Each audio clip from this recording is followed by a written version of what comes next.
Okay, good evening. Please come to this standard leases again. The topic is subleasing and how to do the accounting of sublease. So one party plays a double role. Who plays a double role? The intermediate lessor. What name they have given to this person who is playing a double role? Intermediate lessor. He will take an asset from lease from the main lessor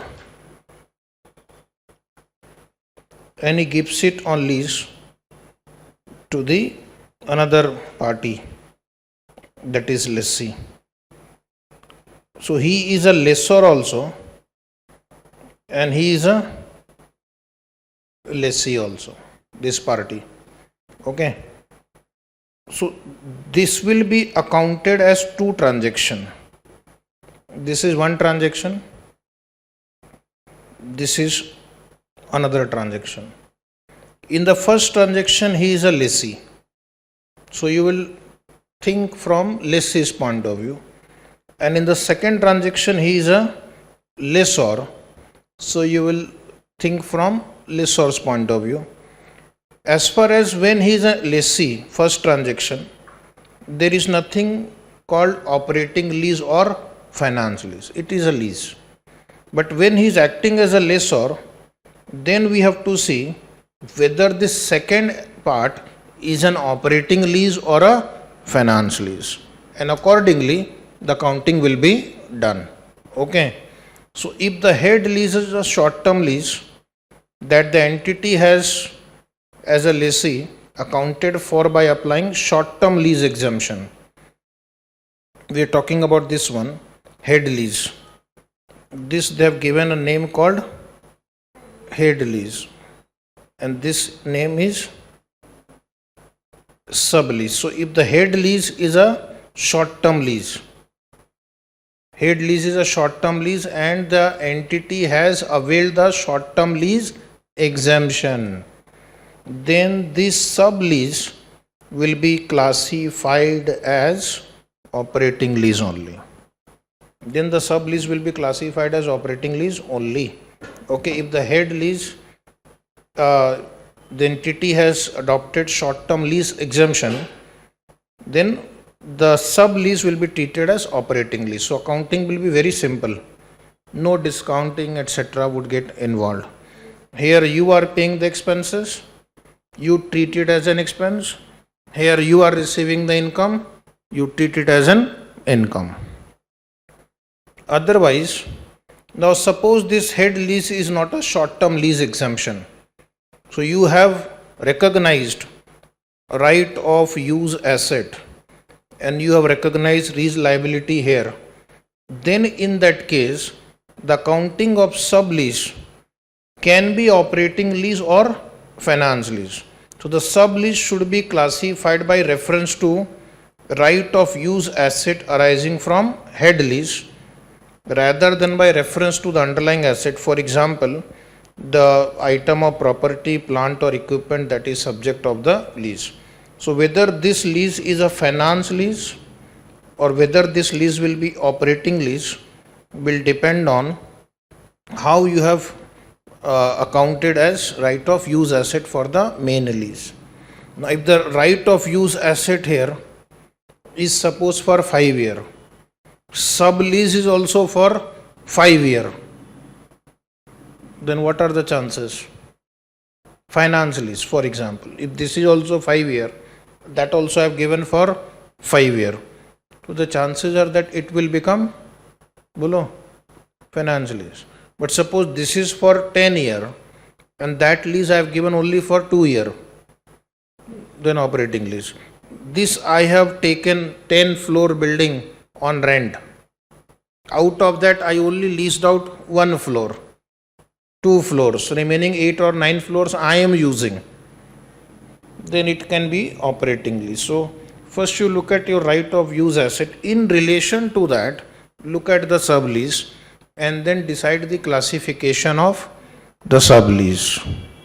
Is it right? So if it is 10 year, that is also 10 year. Probability is finance lease. If this is 10 year, but that is 2 year, operating lease. If this is for 10 floors of a building and the other one is only 1 or 2 floors I have rented out, operating lease. So now we'll solve a small case study, sublease classified as a finance lease. Head lease, an intermediate lessor enters into a 5-year lease for 5,000 square meters of office space, that is head lease, with an entity A, that is the head lessor. Sublease. At the beginning of year 3, the intermediate lessor subleases the 5,000 square meters of office space for the remaining 3 years of the head lease to a subleasee. The intermediate lessor classifies the sublease by reference to the right of use asset arising from the head lease. The intermediate lessor classifies the sublease as a finance lease. Okay. Now why he has treated like this? This head lease is for 5 years and this sublease is for 3 years. So 3 by 5 means 60% is covered.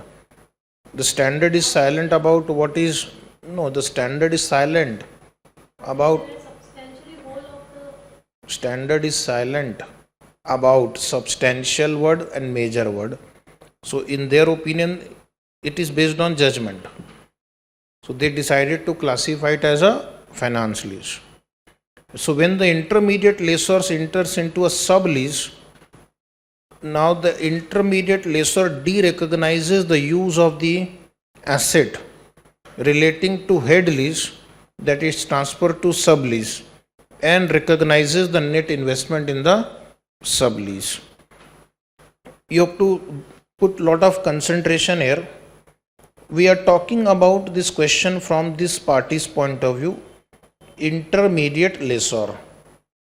He has taken an asset on head lease and he has given it on finance lease to another party. So when you are accounting for the head lease, there is an asset in your book, right of use asset. And when you give an asset on finance lease, you will have to account an asset called net investment in the lease.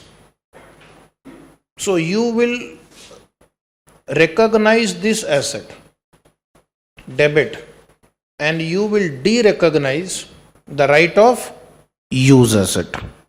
You will recognize net investment in the lease and you will derecognize the right of use asset. So the entry would be net investment in the lease account debit, net investment in the lease, because you are acting as a lessor in a finance lease. Net investment in a lease debit to right of use asset, to right of use asset, and the difference will be transferred to profit and loss. So point number 2 says recognize any difference between the right of use asset and the net investment in the sublease in the profit or loss.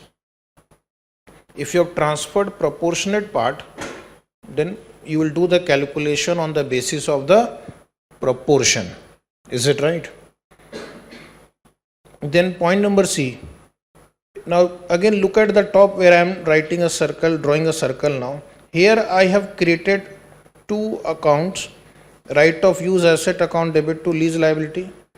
What about this account, lease liability account? That will continue as it is, because that is my liability towards another party, the main lessor. Is it right? So to the main lessor I have to make the payment every year. So do not disturb this lease liability account. That accounting will continue as usual. You will pass entry for interest accrued, you will pass entry for payment made. Relating to head lease in its statement of financial position, which represents the lease payment owed to the head lessor. During the term of the lease, now you will have to pass two entries in the P&L account. One for finance income, because you have given the asset on lease. One for interest expense, because you have taken the asset on lease. So he will recognize both finance income on the sublease and interest expense on the head lease. Netting off, that will come in the next paragraph. Presentation will come in subsequently. Netting off would normally be not allowed because these are two different parties. Now sublease classified as an operating lease. Sublease is classified as an operating lease. The answer is very simple. You will just treat the income received, rental received, as an income. That's it. You will show the amount received from the lessee as an income. Treat it like an operating lease. And in operating lease, what do? We recognize the income received, okay, in profit and loss account. So one more case study we'll discuss. An intermediate lessor enters into a 5-year lease for 5,000 square meter of office space with entity A, the head lessor. At the commencement of the head lease, the intermediate lessor subleases 5,000 square meter of office space for 2 years to a sublessee. So here this time it is 2 year and this is 5 year. The intermediate lessor classifies the sublease by reference to right of use asset from the head lease. Intermediate lessor classifies sublease as operating lease. When the intermediate lessor enters into sublease, now no adjustment in the original accounting. The original accounting will continue. Right of use asset, you will continue to depreciate. Okay, lease liability, interest income and payment entry you will pass. Only what you will do, when you will receive the interest income, lease income, then you will recognize lease income in the profit and loss account. Other entries will continue as it is. Right of use asset continue to depreciate, interest expense on lease liability continue to recognize, but lease income will now be simply treated as income in profit and loss account. Presentation. The standard does not include requirement relating to presentation of subleases. An intermediate lessor should not offset lease income and lease expenses. Your query has been answered. Standard is silent, but this is what we will do. About income will be shown separately, expense will be shown separately, unless the requirement for offsetting are met. So for that you have to apply the financial instrument standard, okay, where we have been given how to set off the income in the statement of profit and loss and how to set off the receivable and payable in the balance sheet. So this was a small discussion on subleases. Now accounting by lessors. Accounting by lessor depends on whether it is a finance lease or operating lease. So this accounting is similar to what accounting you have learnt in earlier standards. Okay. In case if you have learned, no change, very minor change which you will not be able to notice also. So at the commencement date, so the accounting begins on which date? Commencement date. Classification, whether it is operating lease or finance lease, on the inception date. To at the commencement date, a lessor should recognize assets as a receivable at an amount equal to net investment in the lease. Okay. Now, what is net investment? We will see subsequently. Subsequently, finance income will be recognized at a constant rate on the net investment. So, first you will pass entry net investment in lease into bracket receivable, amount receivable from lessee, net investment in the lease account debit to asset account,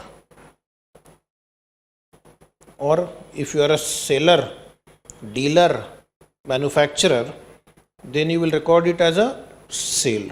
But again, how much amount will be recorded as sale will be discussed in a subsequent paragraph. Okay. To asset or sale or bank. Sometimes you can just go to the market, purchase an asset and give it on lease. So instead of passing two entries, asset to bank and then net investment in the lease to asset, you can directly say net investment in the lease to bank. Then when you will receive the payment from the lessee, it contains two elements. It contains finance income. So bank account debit to finance income, the interest portion, and to this account, net investment in the lease. So what will happen?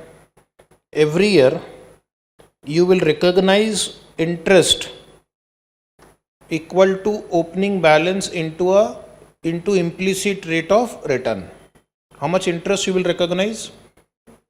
Opening balance multiplied by interest rate implicit in the lease. Opening balance multiplied by interest rate implicit in the lease.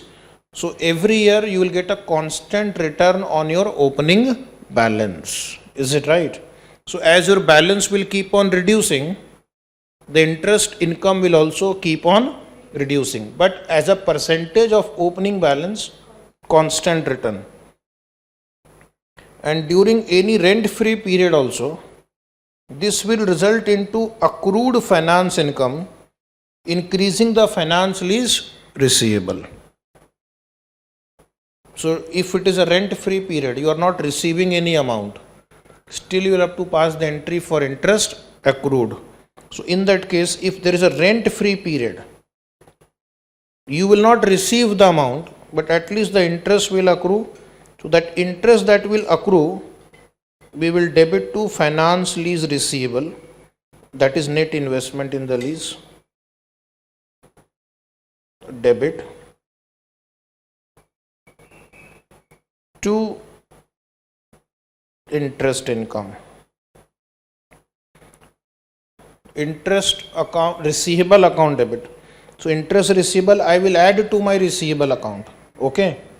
Interest receivable will not open a separate account, rather we will increase the opening balance of the net investment in the lease and to interest income. Interest income or finance income will be recognized every year. So this is the accounting entry in the books of this party. What about depreciation, impairment? No. This party will not show the asset now. He will de-recognize the asset if any. So therefore there is no question of impairment and depreciation. But now you have a receivable. So receivable may be impaired under financial instrument standard.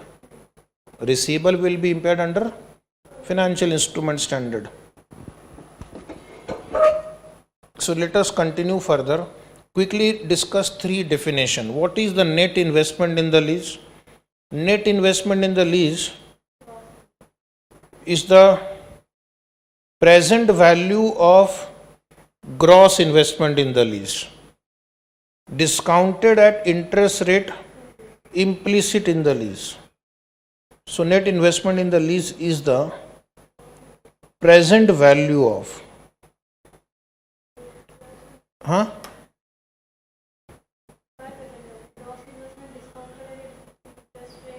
एक ही बात. Okay. Gross present value of gross investment in the lease, and the discounting will be interest rate implicit in the lease. So if you want, you can ignore this line because discounted is written. What is gross investment in the lease? Gross investment in the lease is sum total of lease payment. Now this definition we have discussed so many times. Lease payment will include fixed payment, then in substance fixed payment, residual value guarantee, optional price, okay, termination option. So all this will include in lease payment. And any unguaranteed residual value accruing to the lessor. Because the lessor is the owner of the asset legally. So after the lease term is over, he can even sell the asset in the market. So that is unguaranteed residual value, which can be a big amount. And since it can be a very significant amount, it may affect your gross investment figure, which may affect your net investment figure, which may affect your finance income figure. So therefore, this may not be ignored. Is it right? This may not be ignored. Building is given on lease for 5 years. 5 years will get rent. But after 5 years, building will come back to you. So it will have a lot of value, unguaranteed residual value. Is it right? What is interest rate implicit in the lease? This I will simplify it for you. It is IRR of which party? Lessor. And how will you calculate it? Normally it will be given to you in the question in this subject, but still you should know that it is IRR. Implicit rate is the rate of interest that causes the present value of lease payment and unguaranteed residual value. Okay, so these are future payments to be equal to the sum of the fair value of the underlying asset and any initial direct cost to the lessor. So this is what is my initial investment. This is what my future cash flows are. So that discount rate which equates the two is interest rate implicit in the lease. Is it right? Say yes. Yes.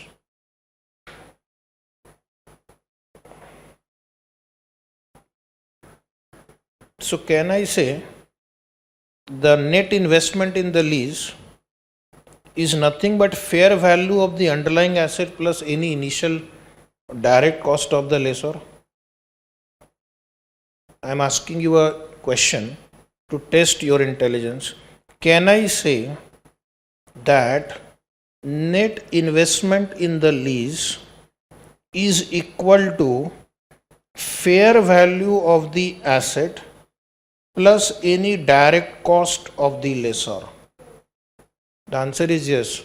Using fair value plus initial direct cost, you are calculating interest rate implicit in the lease. Is it right? So using interest rate implicit in the lease, I will get the same present value, which is equal to fair value of the asset today plus initial direct cost of the lessor. What is initial direct cost? I think we have discussed. Once again, there are two types of lessors for understanding purpose. One we will call financial lessor and one we will call manufacturer or dealer lessor. These people who are financial lessor, okay, their intention is only to earn income in the form of giving the asset on rent, finance income. But those who are manufacturer or dealer lessor, their intention is to sell the asset and in the process they also earn the finance income. So prime objective of a manufacturer or a dealer lessor is to sell his product, and to facilitate the sale, to promote the sale, they also offer easy finance option to the other party so that he will be interested in buying the asset. Okay. Now this initial direct cost definition is like this.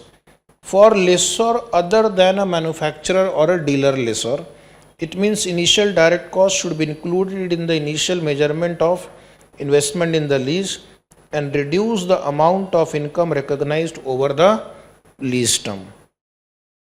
Why other than manufacturer or dealer lessor? Because their initial direct cost is nothing but a sales promotion expense. Their initial direct cost is like a sale promotion. They are more interested in selling the product. So of course selling expenses cannot be capitalized. Is it right? So therefore when you are solving the problem, you have to check who is the lessor. Is he a manufacturer or a dealer? Yes. Do not add initial direct cost. Rather you charge it to profit and loss. But if it is other than a manufacturer or a dealer lessor, then you will have to add. So since you will add it, it will get included in IRR calculation, implicit rate calculation. I'll go to previous slide. Continuously pay attention. Since I'm going to add this number in the fair value and then I'm going to calculate the IRR, so it gets included in the IRR. So how will it get recognized in future? In the form of that finance income, because it gets included in that IRR calculation. Is it right? So that is what they have written here. Initial direct cost should be included in initial measurement of investment in the lease. So since you are increasing the, you can say the cost of the asset, your IRR will decrease. True or false? Now in your financial management subject, in year 0, suppose investment is 1 lakh. Instead of that, if I make it 1,10,000, will my IRR be higher or lower? My IRR will become lower. If my initial investment figure is more, then my IRR will fall. Is it right? If I invest more amount to earn the same profit, my rate of return will fall. Is it right? You are a financial management and account student, you should be able to understand the numbers. So I will continue after this. Initial direct cost should be included in the initial investment. That I have done. So because of that, your IRR goes down. And because your IRR goes down, indirectly, your finance income will go down. Initial direct cost reduces IRR. Reduction in IRR reduces the finance income. So indirectly, can I say this initial direct cost is getting amortized over the lease term in the form of reduction in finance income? Yes? Yes. This definition of interest rate implicit in the lease results in such cost being automatically adjusted in the finance lease receivable. There is no need to account them separately now. So just you capitalize it and thereafter your IRR will take care of that. Example of initial direct cost: commission, legal fees, incremental internal cost. What we should not include in the direct cost? General overheads such as sales, marketing should not be included in your initial direct cost. Your day-to-day office expenses will not be included in the initial direct cost. Next is initial measurement of lease payment included in the net investment in the lease. Day 1, what will you do? This is already discussed in the books of lessee, now in the books of lessor. At what amount you are going to initially recognize the net investment in the lease? So you will add all fixed payment, which we have discussed. fixed payment, including in substance fixed payment, minus any lease incentive payable, variable lease payment that is based on index or rate, then any residual value guaranteed by the lessee to the lessor or a party related to the lessee. The lessor will also add a guarantee given by a third party. He can take, lessee cannot take. Lessee will only take guarantee given by lessee. Lessor can take guarantee given by lessee, party related to lessee, or even a third party who is unrelated to the lessor, who is financially capable of discharging the obligation, plus exercise price of purchase option if it is certain that the option would be exercised, plus payment of penalty for terminating the lease if the lease term reflects the lessee exercising an option to terminate the lease. If it is reasonably certain that termination will be opted by the lessee and termination penalty will be received by the lessor. So these are the future lease payment that we will consider in our calculation of present value of gross investment. Is it right? So all these cash flows you have to discount so that you will arrive at net investment in the lease. And if you don't want to take so much effort, fair value of the asset plus initial direct cost to be added, initial direct cost for other than manufacturer and dealer lessor. Okay. If it is a manufacturer and a dealer lessor, do not add initial direct cost. Now the next is recognition and measurement of the at the commencement date for manufacturer and dealer. So many companies, what they do, they manufacture the product also, they also sell it, and they also give it on lease. Double income for them, selling income also and lease income from lease also. And why do they do it? So that their sales will be promoted. Main objective is to promote the sale. So this party, manufacturer or a dealer, lessor, will recognize two types of income. Okay. Which two types of income? Selling profit and finance income. So how to calculate selling profit?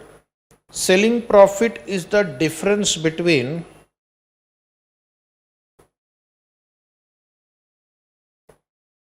revenue minus cost of sale. Revenue minus cost of sale. Is it right? So how do you calculate the revenue? This will be recognized immediately. Remember, similar to your earlier standard, if you have studied, revenue, which is the fair value of the underlying asset, or if lower, the present value of lease payment accruing to the lessor, discounted using a market rate of interest. Now understand this point I am writing below here. You will say lower of the two.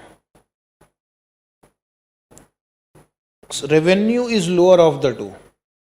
Fair value and PV of LP, lease payment. PV of lease payment, but discounted at which rate? Market rate.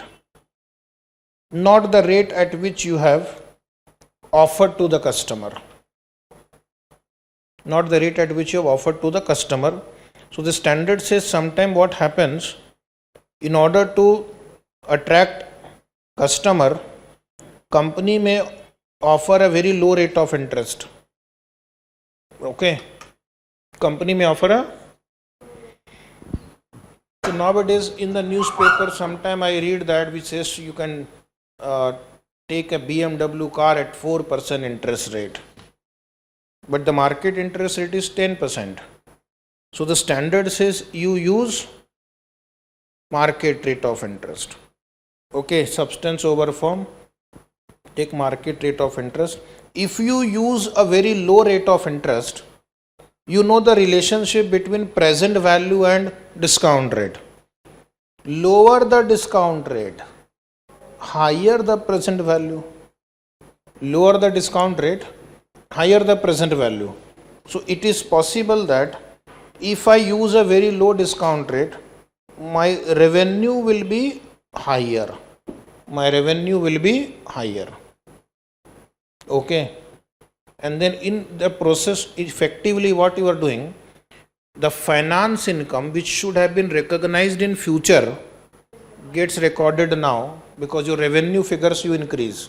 So if you increase your revenue figure by using a lower discount rate, future finance income will get recognized as revenue now.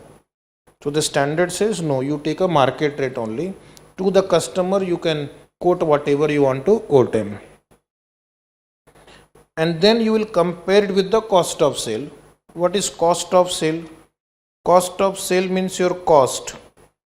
But if your carrying amount is different from the cost, then take the carrying amount.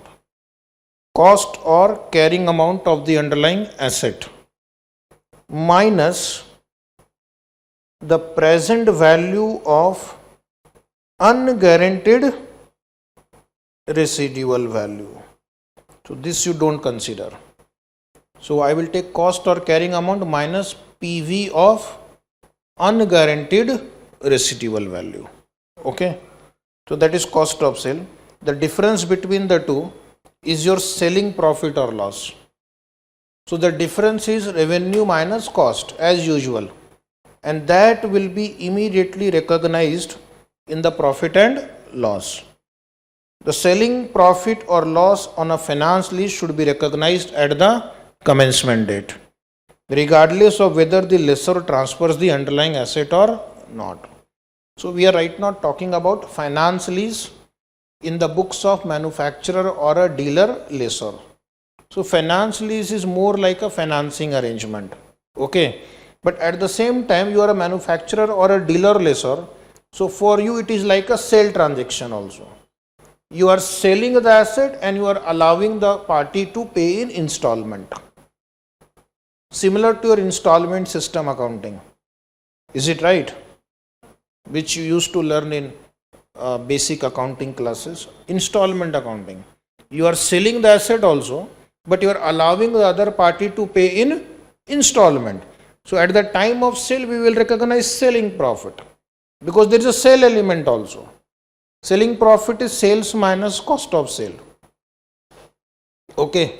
And excess amount that you will recognize will be your finance income that you will spread over the lease term. Okay. So the selling profit will be recognized on commencement date, even though we may not transfer the ownership of the asset at the end, but still it will be recognized. Manufacturer or dealers often offer their customer a choice of buying or leasing the asset. So in a lease transaction, two elements are there. We are selling also, we are financing also. We are selling the asset also and we are funding the lessee so that he can buy the asset. So therefore, in a finance lease, an asset by the manufacturer or the dealer lessor gives rise to profit or loss because there is a sale element also, equivalent to profit or loss resulting from an outright sale of the underlying asset at normal selling price, reflecting any applicable volume or trade discount. So we have learnt formula. Sale revenue is lower of the two, fair value and present value of lease payment, discounted at market rate. Cost means cost or carrying amount minus present value of unguaranteed residual value. If low rates are quoted by the manufacturer or dealer, we will not take that low rate, we will take the market rate. Otherwise, it may result into some portion of future finance income getting recognized in the name of selling profit. What about the cost incurred by the manufacturer or dealer lessor? The cost incurred by the manufacturer or the dealer lessor, initial cost will be treated as an expense. Will be treated as an expense, because the standard says his prime motive is to promote the sale. I cannot distinguish between how much amount is for sale promotion and how much amount is towards lease. Is it right? So if I give an advertisement in the newspaper, BMW car available at 4% finance, whether my objective is to sell or earn finance income, you cannot bifurcate that expense, P&L account, because the primary objective is sales promotion. Okay. And while calculating the net investment in the lease for this manufacturer or the dealer lessor, do not include initial direct cost in the calculation of that net investment in the lease or IRR. Is it right? You simply remove the initial direct cost to profit and loss account for manufacturer or dealer lessor. But for financial lessor, it will be included. And what about subsequent accounting? This we have discussed, that whenever you receive the payment, you treat it as if you have received an installment of the loan. Bank account debit, entry was dictated earlier. To finance income, opening balance into IRR or interest rate implicit in the lease, and to finance lease receivable or net investment in the lease, reduce that amount. Okay. So every time what will happen, you will record lease income, finance income, which will be equal to opening balance into a constant rate of return. Derecognition and impairment. Go to financial instrument standard, okay, and apply the principle of that standard for derecognition and impairment. Change in unguaranteed residual value. Unguaranteed residual value can be a very significant amount, okay, and therefore the amount, it is an estimated amount, it can change. It is not a guaranteed amount. Guaranteed amount is guaranteed residual value. Unguaranteed residual value is estimated. So the estimated unguaranteed residual value used in computing the lessor's gross investment in the lease should be reviewed regularly. It will keep changing. Take the example of a building. The value keeps changing periodically. Take the example of a machine. Okay. So therefore keep reviewing the unguaranteed residual value. So when there has been a reduction in the estimated unguaranteed residual value, the income allocation over the lease term is revised, and any reduction in respect of the amount already accrued is recognized immediately. So you'll have to revise your calculation of this interest income and lease receivable, and it will be recorded in profit and loss account immediately. What about asset held under a finance lease, classified as held for sale? Apply the standard non-current asset held for sale and discontinued operation.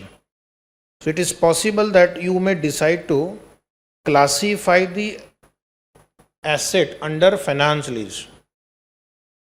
Which standard will apply now as held for sale? There is a special standard on that. That is called non-current asset held for sale and discontinued operation.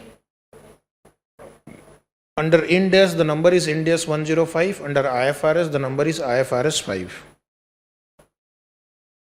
So this was about finance lease. Now come to operating lease. Accounting for operating lease is very simple. You will simply receive the rental and show it as rental income. Okay, on a straight line basis, unless any other systematic basis is more representative of the pattern in which benefit from the use of the underlying asset is diminished. Now what is straight line basis? Suppose the operating lease is given for 3 years. and you are going to receive payments like this: 1 lakh, 1,50,000, 2 lakh. So what the standard will say, you take the total, divide by 3, how much it comes to? 1,50,000? No. Yes. 1,50,000 I will recognize as income every year. Okay? Unless any other basis is more representative. Sometimes what happens, you receive 3 lakh in advance only, and you don't receive anything in the next 2 years. What will be my answer here? I will recognize 1 lakh every year. Okay, first year we will recognize 1 lakh, 2 lakh rupees will show as rent received in advance. Next year again, out of 2 lakh rent received in advance, 1 lakh will recognize in P&L account, 1 lakh will appear. Sometimes you receive like this. You have given an operating lease for 3 years, entire amount will be received at the end of third year. So how much will you recognize each year? The answer is again 1 lakh. First year you will show 1 lakh expense, 1 lakh rent outstanding. Second year again 1 lakh expense plus 1 lakh rent outstanding. So rent outstanding will become 2 lakh now. And third year 1 lakh expense, pay the previous 2 year outstanding and current year outstanding also. So this way you will recognize the operating lease on straight line basis.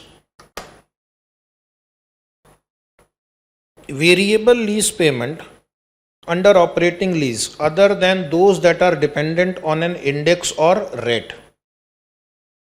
So variable payment which are not related to index or rate, because if it is related to index or rate, then we are here.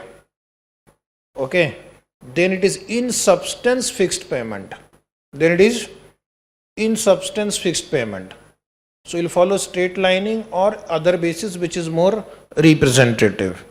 But if it is linked to sales, 5% of sale, operating lease rental is 5% of sale, then recognize as income only when sales takes place and you become eligible to record that income. So should not be estimated and included in the total lease payment, to be recognized as straight line on straight line basis. So this you recognize as income when they are earned. Okay, because unless the sale takes place, your right to earn income has not fructified. Okay, it's not there. Now what about the cost incurred in earning the lease income? Charge to P&L account.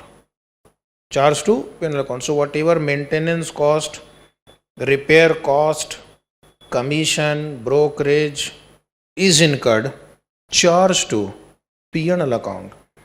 Now what about the initial direct cost incurred in the books of lessor under operating lease? Operating lease.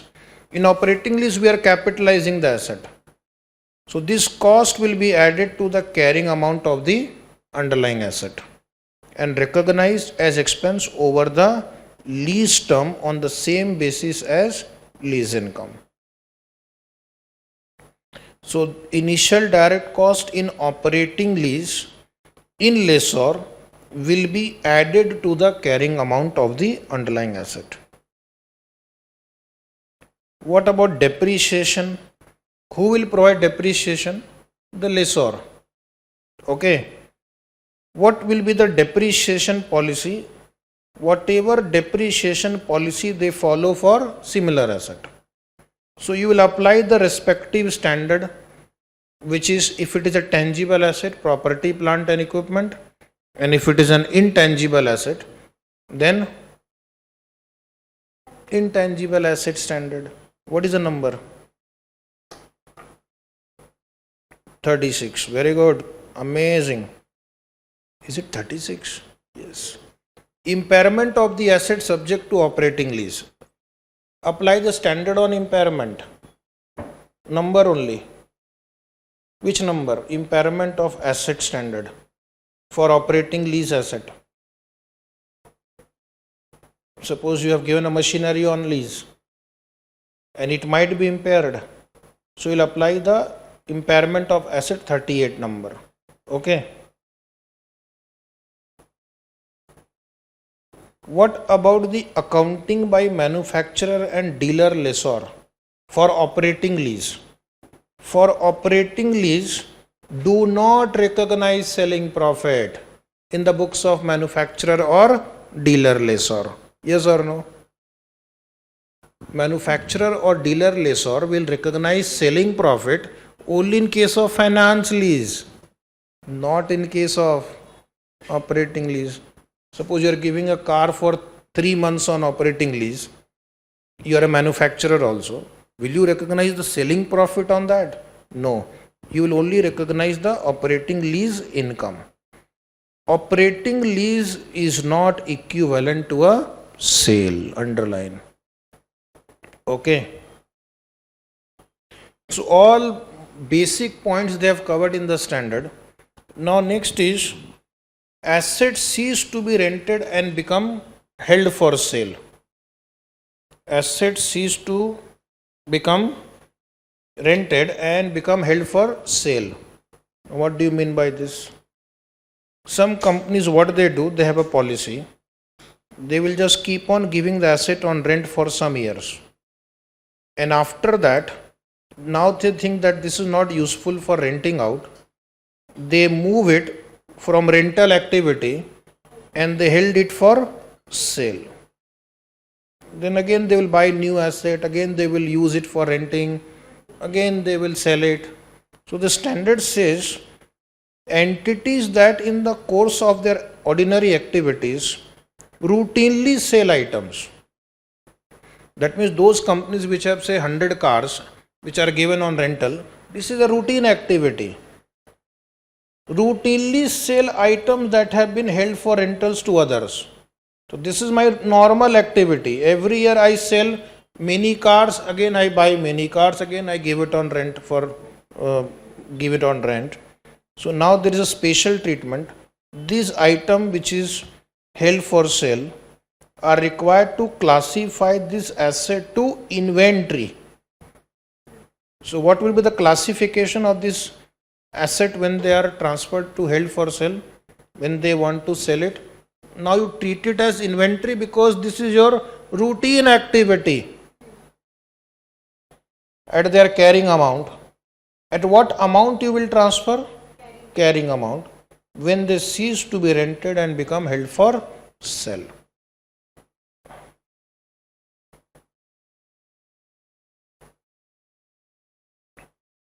Presentation of assets subject to operating leases.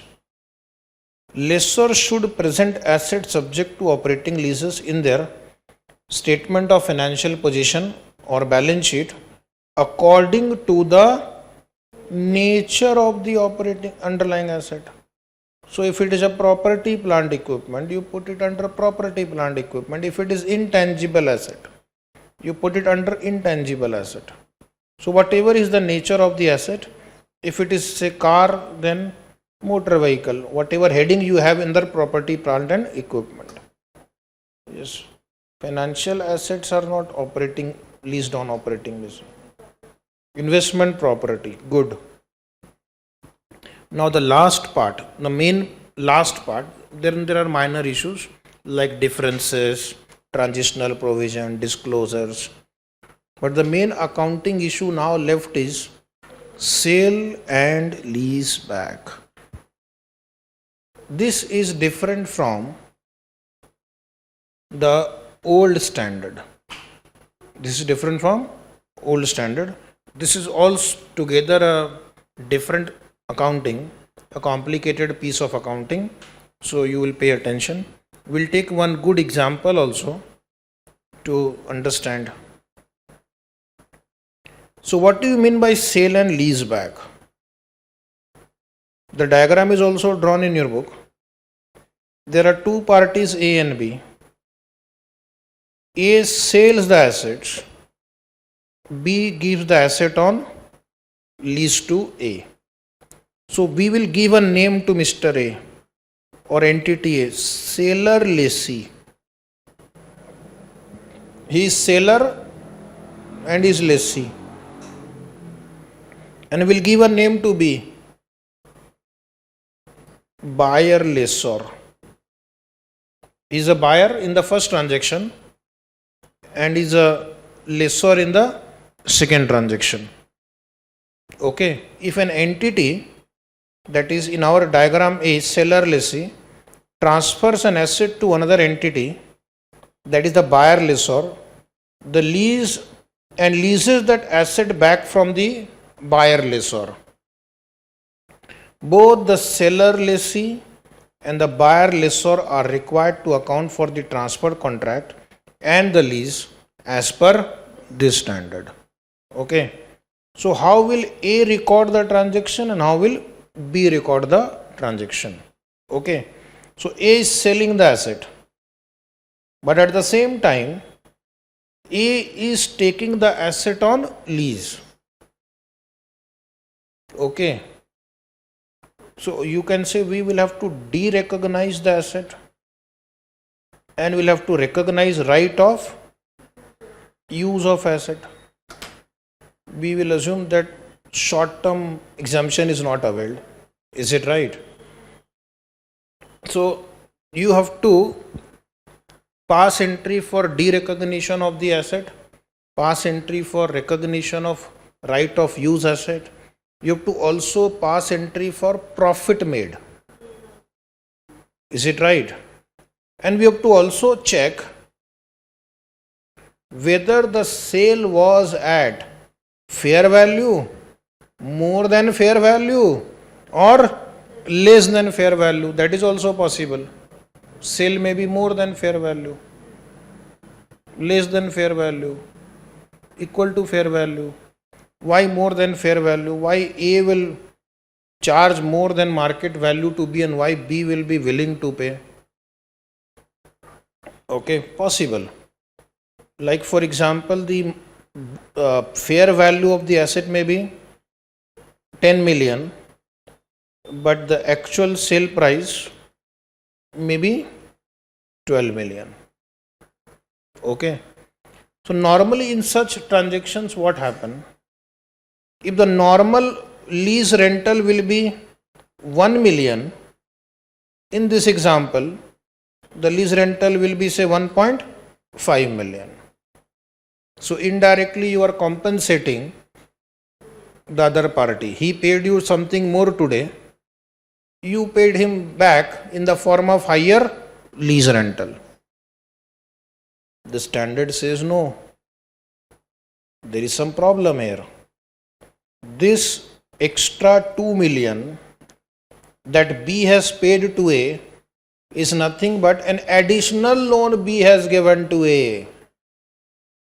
Is an additional loan, and this 1.5 million is actually you are paying for two things. You are paying for the lease, and one you are just simply repaying the 2 million extra that you had borrowed. Is it right? That is what you will learn in the next paragraph, but I am giving you a hint. So now you have to see whether the transaction is at fair value, below fair value, above fair value. So normally if it is below fair value, it can be like this also. It can be for 9 million. In such cases what happens? The lease rentals are reduced. You pay me less, I'll pay you less. Okay. So now first you understand overall what you are going to do in this standard. This one diagram suggests everything, only then number crunching will involve. Only numbers. Theory will make you understand the concept, the logic, but then finally in the exam, calculations are important.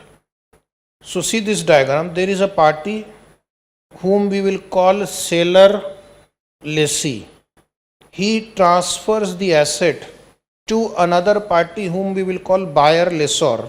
Buyer lessor transfer the leased asset to seller lessee. First question we have to ask, when seller lessee transfers the asset to buyer lessor, does it meet the definition of sale as per revenue standard? Does it meet the definition of sale, revenue? Does it qualify to be called as a sale transaction? That means we will apply the revenue standard and see whether all those requirement, identification of performance obligation, etc. If all those conditions are met, then it is a sale transaction. Okay. But if it is not sale, then treatment is different. Now, if it is sale, you come to the left side. In the books of seller lessee, that is this party who is selling, you will have to derecognize the underlying asset. Derecognize the underlying asset. So, suppose a machinery is transferred, machinery account will be credited. Machinery account will be credited by the book value. Recognize the right of use asset. Right of use asset account will be debited. Okay. But there is a formula for calculating that, that is proportion of the previous carrying amount. A proportion of the previous carrying amount. When I am transferring the asset to other party and I am also taking it on lease, the standard says you are transferring some, retaining some. You are transferring some and retaining some. So the portion that you have retained will be called right of use asset, and then it will be calculated as a proportion of my carrying amount, depending upon how much proportion we have retained.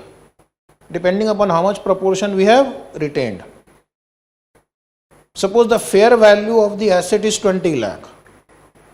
Fair value of the asset is suppose 20 lakh, but the present value of the lease payment is only 10 lakh. Present value of lease payment is how much? 10 lakh. But the fair value of the asset is how much? 20 lakh. So 10 by 20 of the carrying amount we will retain as right of use asset. Okay. So this time the calculation of right of use asset will not be just simply the present value of lease payment. It will be a proportion of the carrying amount. You are not transferring the whole asset.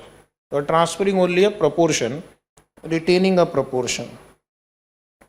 Recognize lease liability as usual. Recognize lease liability, which is your present value of future lease payment, and any difference will be transferred to profit or loss, which will represent the gain or loss on the sale of the rights transferred. This will represent the gain or loss on the sale of rights transferred. So that portion of carrying amount which we have transferred, only on that portion the gain or loss will be recognized. So gain or loss will be recognized only on the portion we have transferred. Okay.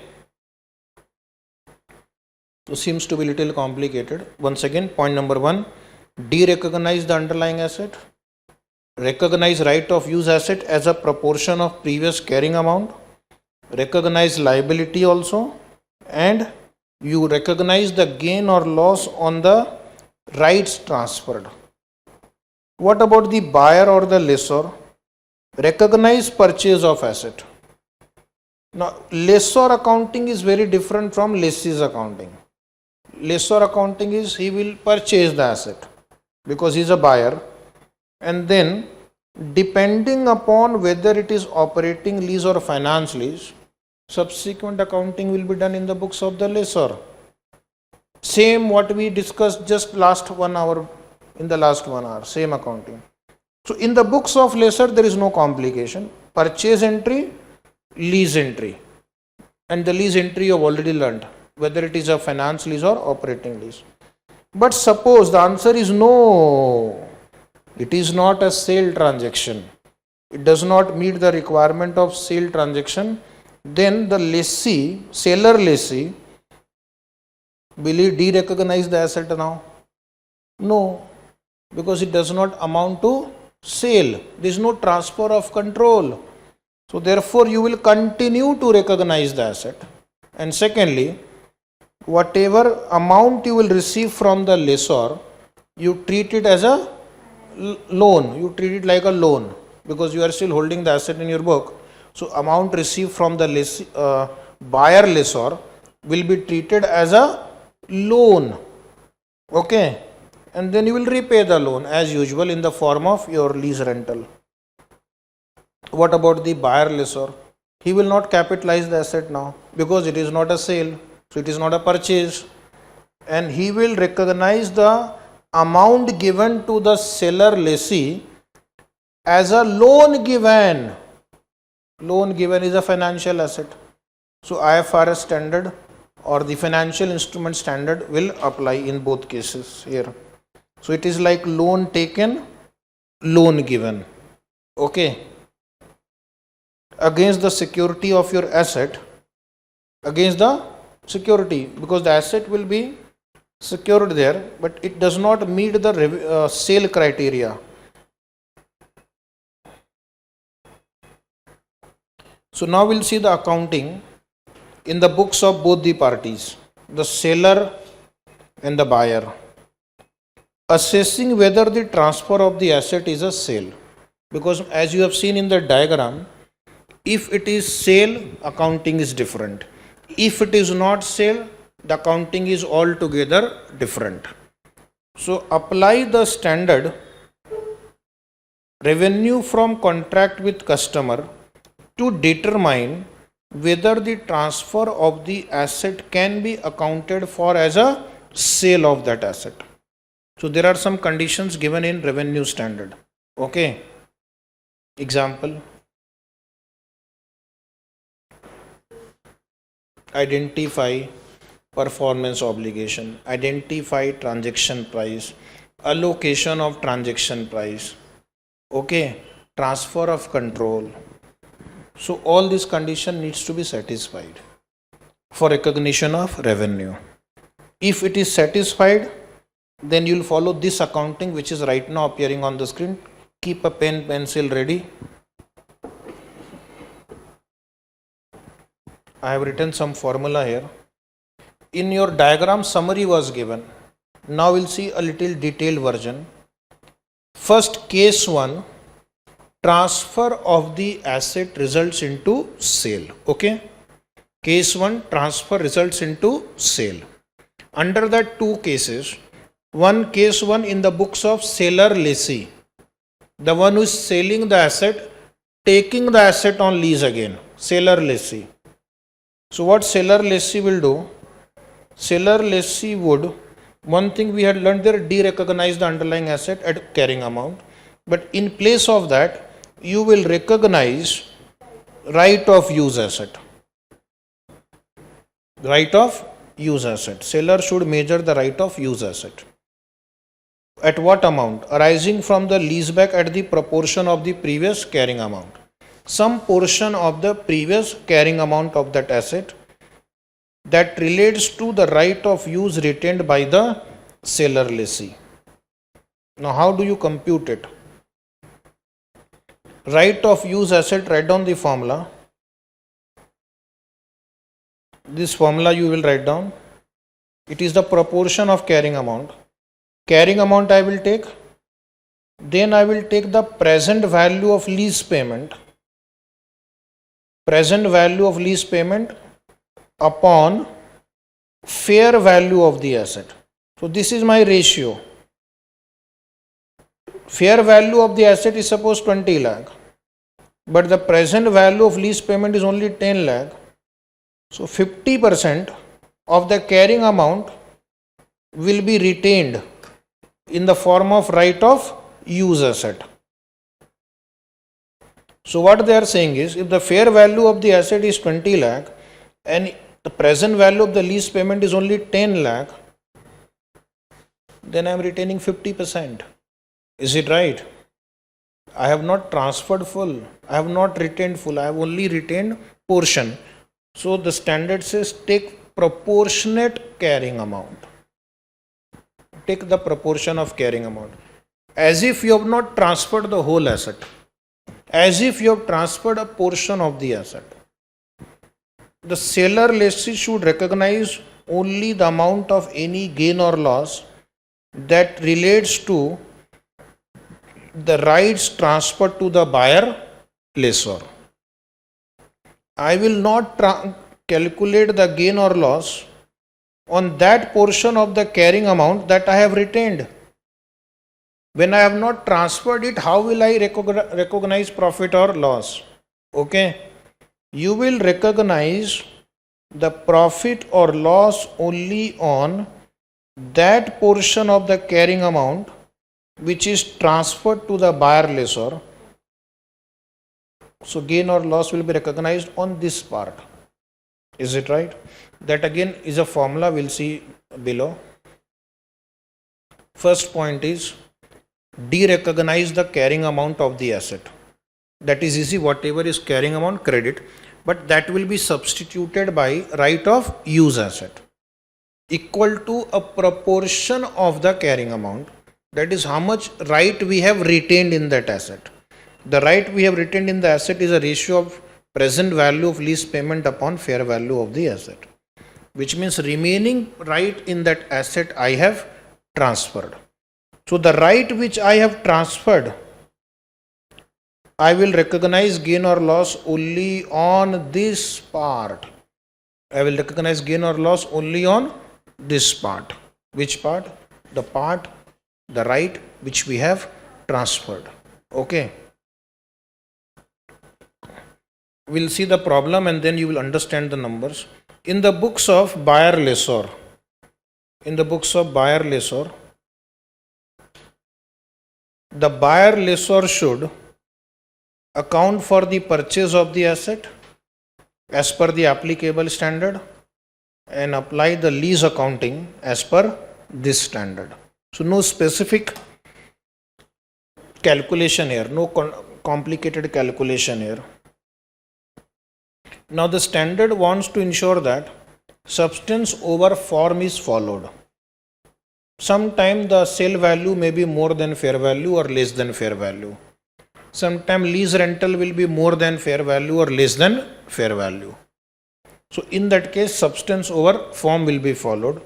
So if the fair value of the consideration for the sale of an asset is not equal to fair value of the asset, that means, I told you one example, fair value of the asset in the market is 20 lakh, but the fair value of the consideration received from the buyer is 22 lakh, or it may be or 18 lakh, 17 lakh, or the payment for the lease are not at market rates. So if either or both of these situation exist where sale value is not equal to fair value of the asset, payment for lease rentals are not at market rates, the following adjustments are required to measure the sale proceeds at fair value. Okay, the following adjustments we will make. What is that adjustment?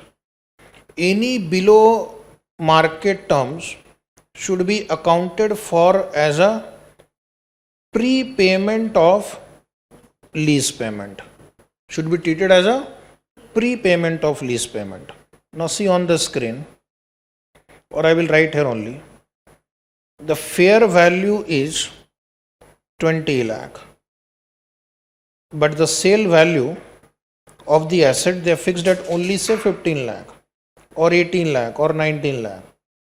So you treat as if this 5 lakh rupees is nothing but lease payment made in advance only. I give you a discount of 5 lakh. You give me a discount of 5 lakh in the lease rental. So that is treated as if this 5 lakh is a prepaid lease rental. Second possibility, fair value is 20 lakh, but the sale value they have fixed at 25 lakh. This 5 lakh extra, you treat it as additional financing. So this will be treated as additional finance. He has given you finance for the asset whose fair value is 20 lakh. Okay, fair value of the asset is 20 lakh. He gave you 20 lakh, but he gave you 25 lakh, which means 5 lakh you treat it as if it is another loan. Okay, that 5 lakh is extra loan you can treat. The above market term should be accounted for as an additional financing provided by the buyer lessor to the seller lessee. So this will be divided into two types of financing arrangement. 20 lakh is against the asset and 5 lakh is over and above that extra loan given. Okay. Now we will solve a question. So you will pay special attention to this question, very important for understanding sale and leaseback transaction in the books of seller and buyer. And in this example, the sale value is greater than fair value. So see the question line by line. I'll go slowly. Sale and leaseback transaction, an entity, that is the seller lessee, sells a building to another entity, that is the buyer lessor, for cash of rupees 2 million. Immediately before the transaction, the building is carried at 1 million. This is carrying amount, this is sale value. At the same time, the seller lessee enters into a contract with buyer lessor for the right to use building for 18 years with annual payment of 1,20,000 payable at the end of each year. Is the arrangement clear? I will sell it to you for 20 lakh. I will lease it from you for 18 years and I will pay you 1,20,000 each year at the end of the year. The terms and conditions of the transaction are such that the transfer of the building by seller lessee satisfies the requirement for sale. Satisfies the requirement for sale. That means this give rise to sale. So I have to do following things: de-recognize the asset, recognize the right of use asset, and recognize the profit on the right transferred to the buyer, and also recognize the lease liability. Accordingly, seller lessee, buyer lessor account for the transaction as sale and leaseback. Ignore any initial direct cost. Very good. What is the fair value of the building? 18 lakh. Sold for how much? 20 lakh. How much is the additional finance?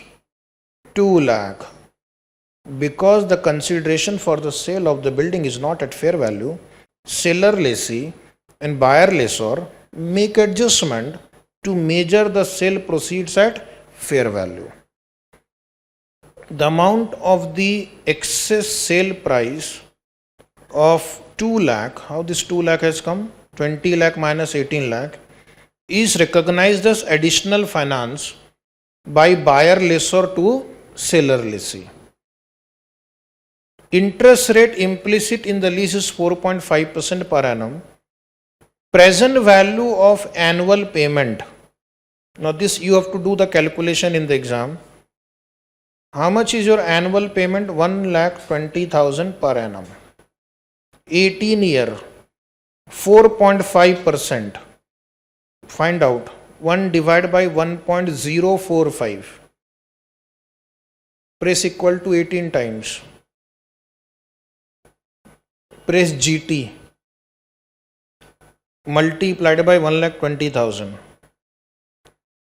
Are you getting 14,59,200? This you highlight or underline in your notes because they will not give you this answer in the question itself. They will only say past journal entry, etc., etc. So you will have to first calculate the present value of lease payment. Now this also should be understood like this. Out of 14,59,200, which is the present value of lease payment, 2 lakh is your additional finance. 2 lakh is your additional finance. So that means the amount payable towards lease only is 1259,200. 1259,200 is towards lease and 2 lakh is towards additional finance because it is in present value term. Is it right? So what they have done, they have given you two figures. Understand how they have done it. Out of which 2 lakhs relates to additional financing and 1259,200 relates to lease corresponding to annual payment. Now what they have done, they have divided this 2 lakh and this figure into two parts. 16,447 is the installment towards additional finance and 1,03,553 is the installment towards lease. How did they reach this magic number? Can you guess? Simply, you apportion this figure 1,20,000 in the ratio of 2 lakh is to 1259,200. Try on your calculator. 2 lakh divide by 1459,200 into 1,20,000. Are you getting? 2 lakh divided by 14,59,200. Ratio is 2 lakh is 2. So when I take a ratio, I have to take in the denominator total. Or one more way you can do it. If you are good in finance, you can find out the annuity figure. What you can find out? Annuity. Sir, how do you compute annuity? Long back when you were child, you used to do this calculation. 2 lakh divided by present value annuity factor 18 period and 4.5%. Is it right? 2 lakh divided by PV annuity factor 18 year 4.5%. If you try, you will get this answer. Just try, anybody. Are you getting 16447? Yes. Okay. That is not very much relevant right now. This figure will be required for subsequent accounting. When you will receive the payment, then 16,447 is towards additional borrowing every year. Okay. And remaining amount is towards lease payment. Okay or not? Little bit okay. Any query so far? So we'll just quickly revise. 2 lakh is the additional finance. 18 lakh is the fair value of the asset. Present value of lease payment is 1459,200, out of which 2 lakh is towards additional finance. So only towards lease is 1259,200. So highlight 1259,200 also in your answer. This is a common calculation for both parties. Okay. Now in the books of lessee, what I'll do, on the commencement date, I have to calculate the right of use asset. I have to calculate right of use asset and I have to calculate the right transfer to the buyer. So you see on the screen how much right of use asset I have retained. So revise the formula again. Carrying amount into discounted lease payment divided by fair value of the asset. Okay. My carrying amount is 10 lakh. The present value of the lease payment is 1259,200. And the fair value of the asset is 18 lakh. So proportionately how much right I have retained? An asset which is worth 18 lakh, now I have to only pay 1259,200 in present value terms. So the proportionate right retained is 699,555. Check the answer. Approximately 7 lakh is what I have retained. I have not transferred only. So what I have transferred is the balance amount. Check this calculation. Is it right? I have some doubt.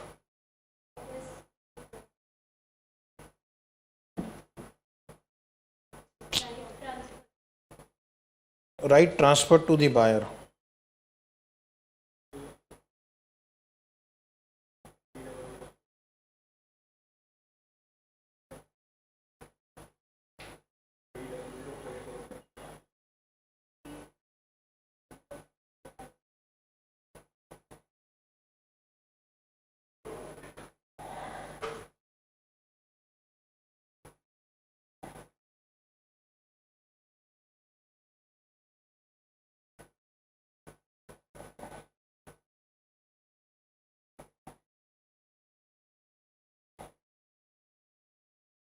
Okay, this calculation is different.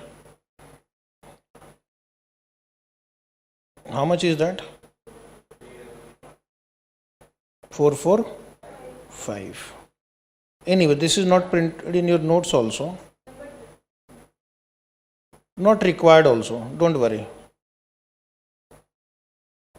What happened? Some calculation error.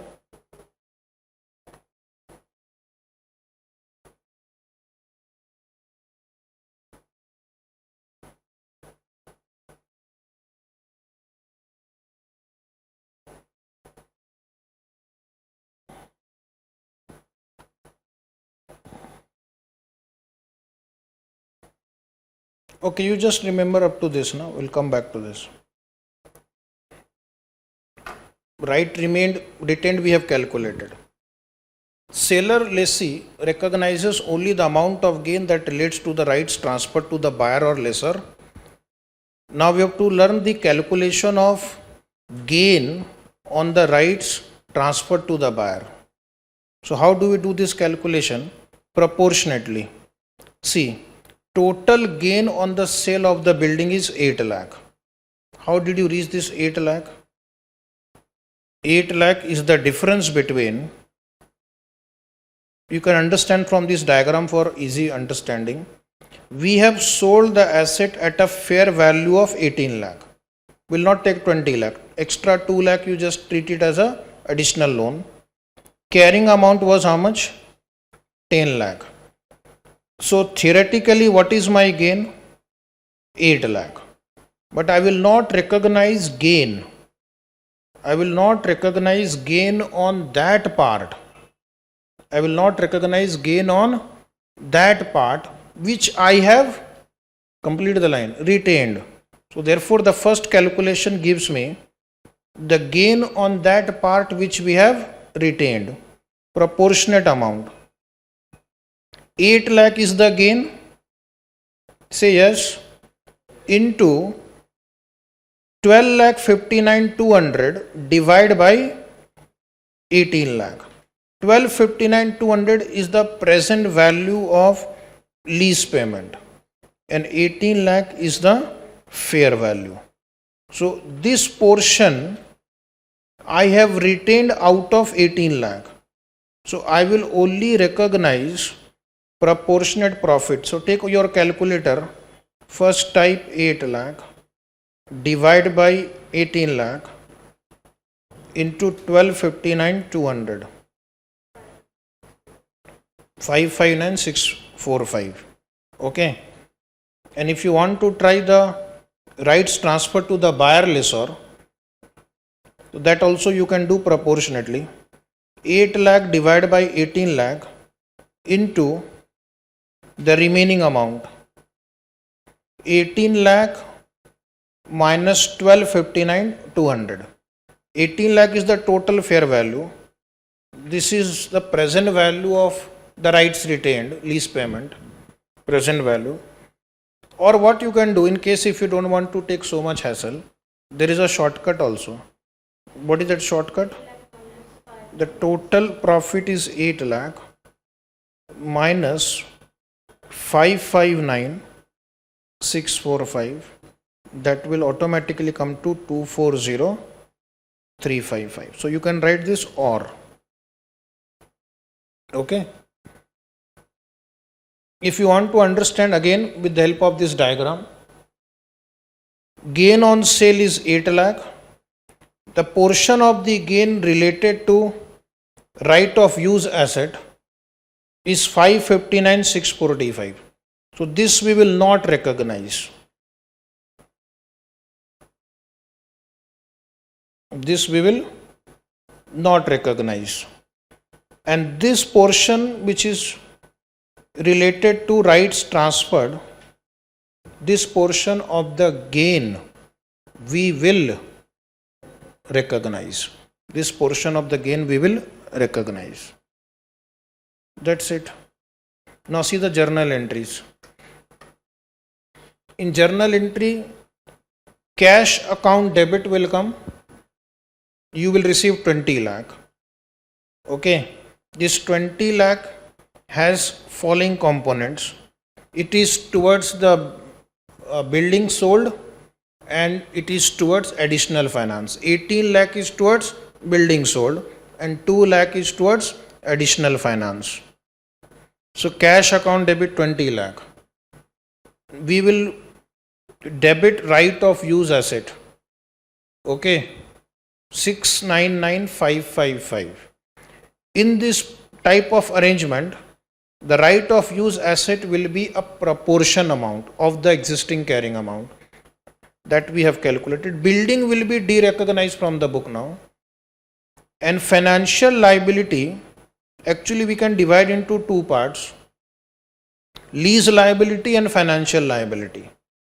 So lease liability will be 1259,200 calculated in your notes, and financial liability 2 lakh, that is additional loan, and then to gain on the rights transferred, which you computed just now, 240,355. Cash received 20 lakh, no problem. Right of use asset, a proportion of the carrying amount in this type of problem. To building, derecognize. To financial liability, which is actually two liabilities, and to gain. What entry the buyer lessor will pass? For him the life is easy. He has bought a building from you. He will recognize at 18 lakh fair value of the building. He has given you 2 lakh rupees extra. So he will treat it as a loan given to the other party, financial asset or loan 2 lakh, and to bank account 20 lakh. All these hassles will be done in the books of lessee only. Lessor is buying an asset for 18 lakh, giving 2 lakh rupees as loan. Total outflow is 20 lakh. Okay. Now next is just some additional discussion. After the commencement date, the buyer or the lessor accounts for the lease by treating 1,03,553 of annual payment. This amount will be treated as lease payment, and remaining 16,447 will be treated as amount paid towards financial liability or financial asset. Okay. So 1,20,000, a portion towards lease payment and financial asset. Remember, both these numbers include interest also. Both these numbers include interest also. So while recording the transaction, interest portion will be recorded separately. Okay.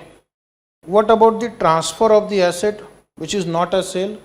This will take after the break.